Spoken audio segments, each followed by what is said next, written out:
Welcome everyone to my channel. Can you see him in the background? No.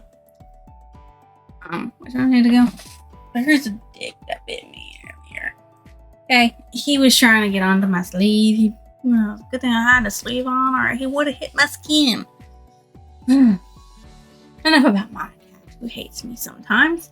We are going to talk about a book and a review, a spoiler review.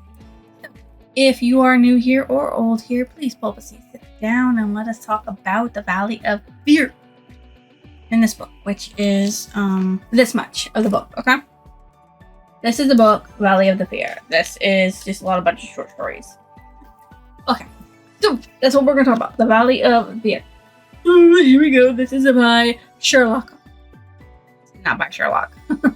This is by Arthur Conan Doyle, and it's a Sherlock Holmes series, and I've forgotten this on this thing. Why would I do that? That's so terrible of me. That is not the way that goes. There we go. The summary.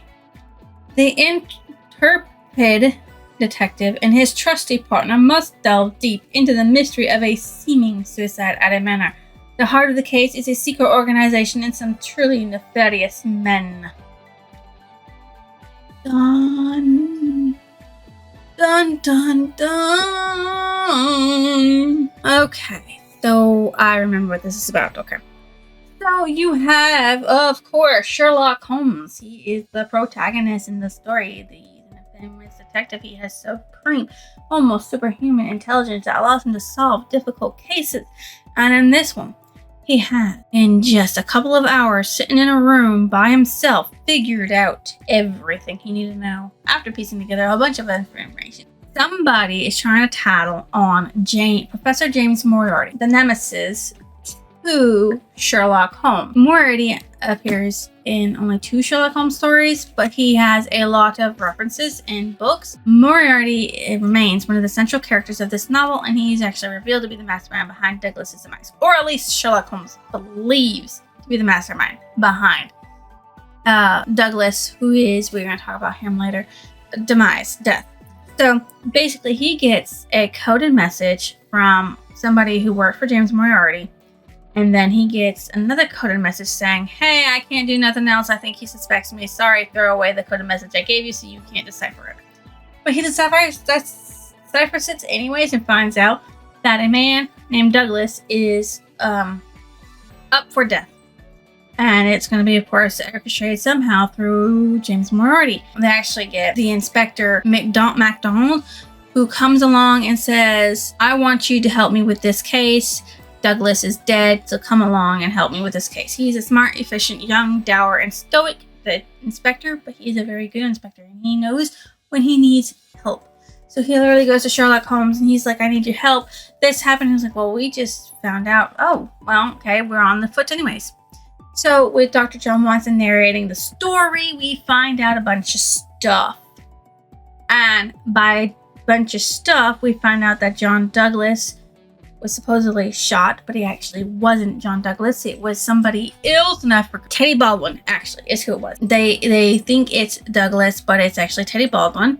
Teddy Baldwin is a young and hot-headed brother of a secret society that wants to marry a woman named Eddie and resents someone named McMurdo for getting in his way. He eventually butts heads with McMurdo, however, he grudgingly accepts him until he's tricked into his revolt. So McMurdo is not his real name. And he tricks McMurdo to England and tries to kill him, but instead, McMurdo, who is actually Douglas, kills Baldwin in self-defense and then sets it up like he's dead so that way the society thinks he's died. But in reality, he's still alive. He's just in hiding. And his wife and his best friend, Cecile Barker, actually help to stop this from being got out that he's alive. Conceal his being alive. So Miss Ivy Douglas, which is John Douglas' second wife, because Eddie Shafter was the first wife of Jacob Shafter, who was a stout foe of the EOF, which is, of course, the secret society that had a bunch of evil people in it.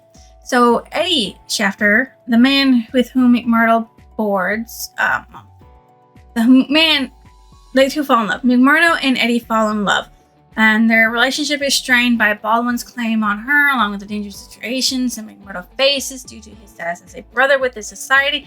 When McMurdo reveals that he is somebody else, she flees the valley with him, but she later dies in California, and in which case he flees to London, England, and falls in love with Ivy Douglas, who has no knowledge of her husband's past, but she is young and beautiful and suspects that there's something terrible in her husband's past, but he keeps her ignorant.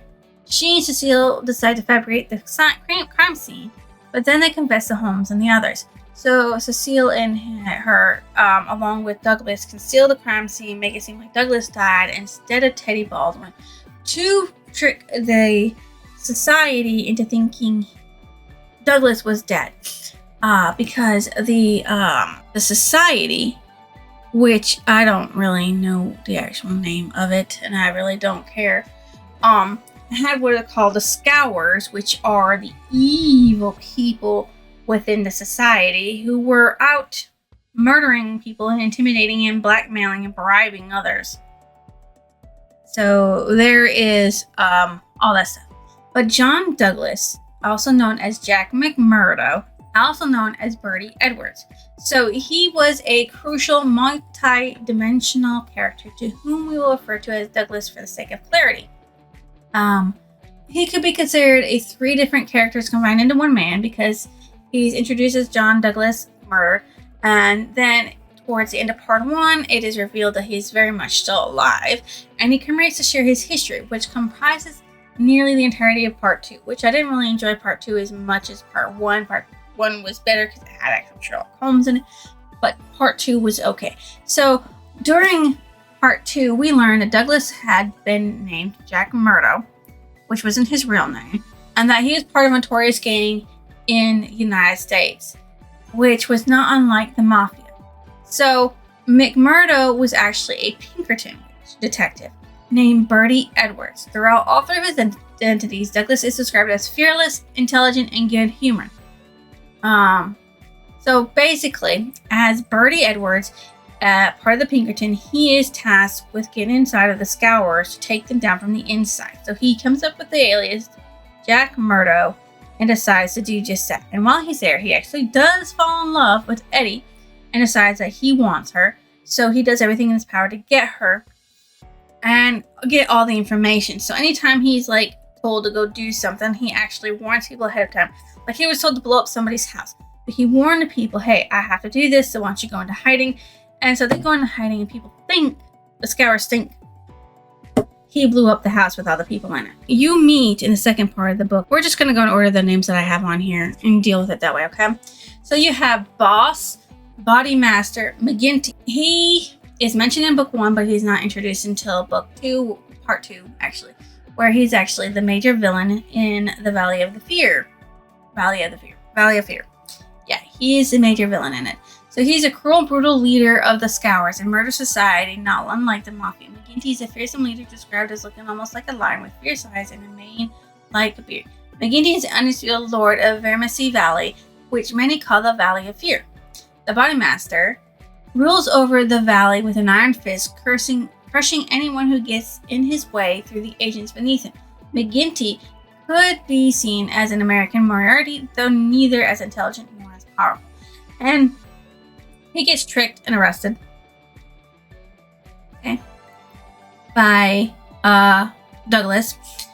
Oh, yeah. That happens. But he was evil and cruel, and he's like, you gotta kill this person, and you gotta beat this person up, and he doesn't actually care that people die or live, or anything like that. It's just terrible, okay?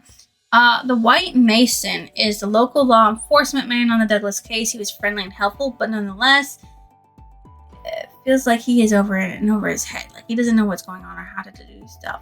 He's just not a detective like others, like or inspector like MacDonald. You have Ames and Mrs. Allen. They are the elderly.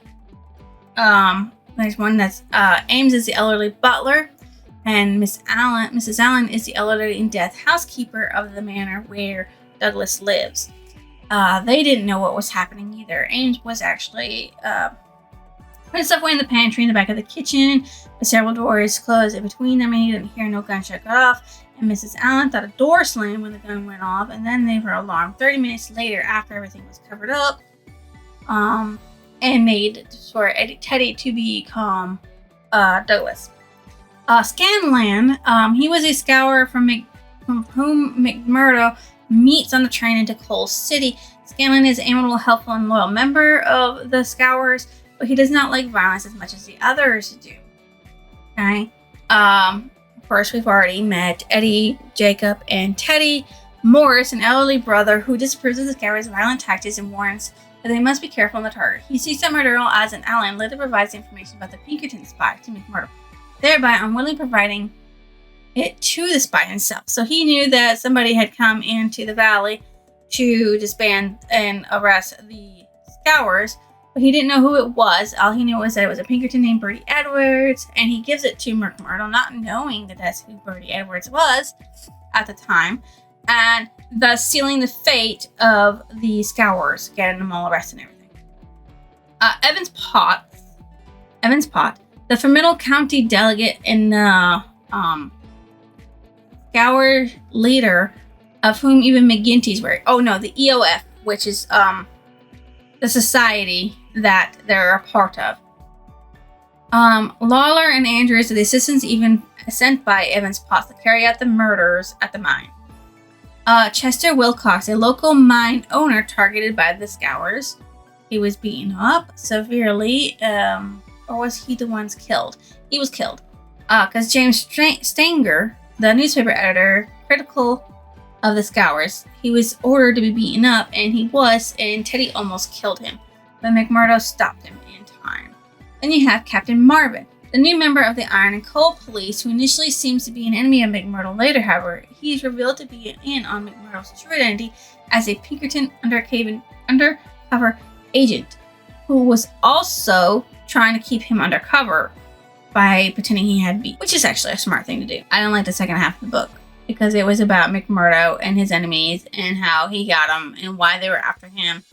And then you learn that Moriarty still killed Douglas and probably killed Ivy as well by a telegram that was definitely not by Ivy. My favorite character was Professor James Moriarty. Not even in the book, but mentioned. And people still think about him and his actions.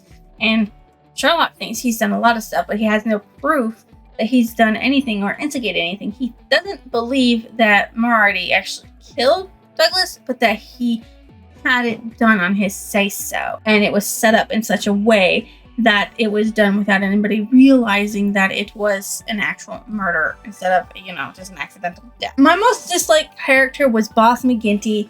He headed the murder society and would call for people's death and beatings and blackmails as simple as breathing. It was very simple for him. It was not very hard for him to think about at all. It's like, I need you to do this, so I need you to do it now, and this is how you're going to do it. Type of thing.